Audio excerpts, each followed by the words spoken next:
Hey everyone, this is Laura Gadenik with Laura Gadenik Astrology, and I'm here to give you the astrology for the week of December 21st through the 27th, 2020. So this is a really, really big week. Starting off on Monday, the 21st, we have the great Jupiter-Saturn conjunction. I talked about this a little bit in the last video, but I'm going to give more details here. And also, I'm going to be writing a piece about this and sending it out via newsletter and social media. So look out for that with some more information. But in general, this is a really big shift. And the reason is because Jupiter-Saturn conjunctions only happen once every 20 years. So conjunction is when two planets conjoin. They come to the same degree in the sky and in the zodiac. And the reason why this is so big, other than the fact that it only happens once every 20 years, is this is starting a new cycle in air. So the Saturn Jupiter conjunction has been happening in Earth signs for the past 200 years. And this is the start of these 20-year conjunctions happening in the element of air, which is about communication, relationships, and bridge building with other people. So it's a pretty big shift, and it's not something that we will feel necessarily immediately. These are slower moving planets, so we'll feel it more gradually. Jupiter is a planet of faith and possibility, and things like religion, travel, higher purpose, higher education. Saturn is a planet about restriction, doubt, challenges. Saturn tests us through trials and tribulations. Saturn asks us whether we're serious about these opportunities, Jupiter. So, the easiest way to know where this is happening for you in your chart is to know where Aquarius is in your personal birth chart. So, if you know anything about astrology, you can look for the little Aquarius symbol on the cusp of one of the 12 houses in your personal chart. And I'm sorry if you don't know much about astrology, I'm not going to go into too much depth about that. But that will give you specific details as to where this shift is playing out. For me, for example, the conjunction is happening in my ninth house of higher education, religion, travel, journeys, publication, etc. And I know what this is about for me to some extent. I mean, I'm sure there's going to be more themes that I'm aware of, but I just applied to go to grad school here at uh, University of Utah. And so I know that this new beginning is kind of a new beginning of higher education for me personally, and also probably I'm guessing writing, publication, maybe like in my future I could see. But anyway, so that's me. It's going to be different for everyone depending on what your rising sign is. So it's a pretty big shift, and Jupiter brings opportunity and possibility, and Saturn asks if you're serious about them and what the steps are to get you to where you want to be. Aquarius is a very ideological sign. So these are very high ideals or high minded visions for where you want to go, where you want to be. Okay, so possibilities will come, but will require dedication, commitment, and hard work. Jupiter, once again, is our beliefs, and Aquarius is pretty scientific. So this is really a time to question our beliefs and observe, inquire into what's true rather than blindly believing. Saturn being the ruler of Aquarius and therefore ruling over Jupiter, who will be in Aquarius with Saturn, really says that we need to approach our beliefs with integrity and really be careful and cautious with what we believe. We can't just blindly have faith like Jupiter would normally want to do. There's kind of a careful and cautious approach to finding out what's true. The power of inquiry is strong with this placement. um, Aquarius is, like I said, is ideological. It has higher standards for the world and can be a bit perfectionistic. So, while Jupiter says, imagine what the possibilities are, Aquarius says no less than perfection is acceptable. And Saturn says to make it real, to make it tangible, to make it physical in this world. So, more on that. Watch out for my post on that because I go into a bit of the history of Saturn and Aquarius before, both earlier this year as well as in previous times, because Saturn returns to the same sign once every 27 to 29 years. So, it's not every day that Saturn's in Aquarius. It's a shift in that cycle as well. On Monday, we also have the sun moving into the sign of Capricorn. Now, the sun kind of represents our focus, our awareness, it's our vitality, it's our light. And Capricorn is a cardinal sign, meaning it's the beginning of a new season. So this is the beginning of winter. And what does one have to do, more in ancient times with the beginning of winter? You have to prepare to make it through the long, cold, dark days. You have to or I guess I should say short days. You have to prepare, you have to stock up, you have to make sure you have everything you need for the upcoming winter. You can't just expect that things will come to you like maybe you could in the summer season, when there's fresh fruits on the trees and vegetables in the garden, easy access. Things aren't as accessible with Capricorn. And you might even, if you have any friends or family with Capricorn signs, or maybe if you're a Capricorn sun sign, you might just identify with that sense of just needing to work really hard, needing to work extra hard to get to where you want to go in life, and maybe having had faced difficult or challenging situations in your life where you've had to um, be very patient in overcoming obstacles. Capricorn isn't the easiest sign. I mean, every sign has its positives and negatives, but I definitely think the winter signs, where we're heading into the darkness of the year, can be a bit more challenging. So with Capricorn, there is a focus on working hard. There's a focus on what your vision for the long term is. Capricorn is associated with Saturn, which is a planet of commitment and time and age. Capricorn recognizes that things become sweeter and more beautiful and satisfying over time. It's kind of like a fine wine, it becomes better with time and age. And so there's this quality also of patience and persistence with Capricorn. Capricorn is represented by the goat in astrology. That's its symbol. And what does the goat do? It's what's in its nature to do is to climb mountains and to never stop until it reaches the top. And so that's that also very notable with Capricorn energy, is being very ambitious and climbing until you reach the top. So there's that patience and that persistence and never giving up, which I think is a really beautiful quality of Capricorn. But another thing that Capricorn can really struggle with is being really hard on itself. And you might notice this if you have a Capricorn rising, a Capricorn sun, or a Capricorn moon.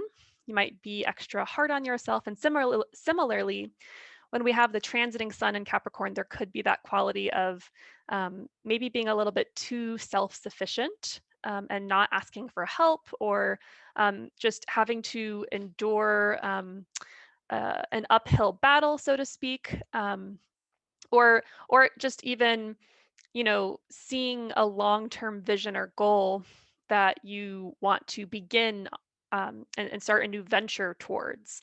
Like I said, this is the beginning of a season. So Capricorn's a cardinal sign. So there's this quality or idea of starting something, of initiating, of taking those initial steps to go somewhere.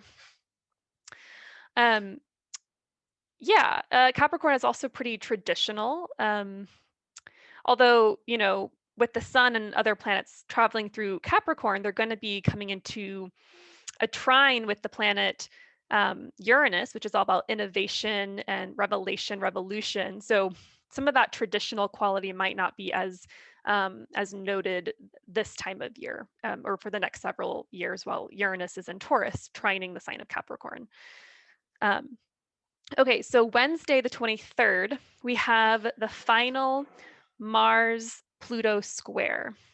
So remember, Mars has been in retrograde for much of this year, and so any aspect Mars has made to other planets in that retrograde kind of unit, I guess you could say, has happened more than one time. So first of all, Mars is the god of war, and it indicates conflict, action, motivation.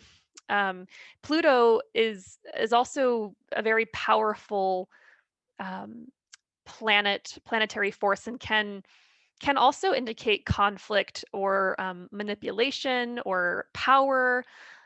This aspect really signifies power struggles, as well as kind of volatile energy, attacks, violence, reactiveness. Be very careful. Be very careful on Wednesday, the 23rd, and leading up to Wednesday, and even a couple days after, regarding your temper, who you're interacting with. You know, this could show up externally through some sort of power struggle or conflict. It could also be internal. It could show up more with compulsive behavior, or acting in an obsessive way. Pluto rules over obsessive behaviors and compulsions, things that we can't help but do. And like I said, this is the third aspect of the signature. So we've been here before. The first one was August 14th of 2020. Second one was October 10th. So if you think back to around those times, this third square could be a continuation of the story from those previous two times, although it doesn't have to be. Oftentimes it's partially a continuation of a story and then also additional things. And because this is the third time this is happening, it could also signify a wrapping up of the energy, or kind of a conclusion to the story, or if you did get into a major conflict on those previous dates with a particular person, maybe this third time you find yourself being reactivated by them, but you kind of are able to see more the motivation behind their behavior or your behavior, and you're able to access more forgiveness within you, and you're able to resolve the issue. So whenever aspects happen a third time after a retrograde, it's usually about resolution. Not always, but often.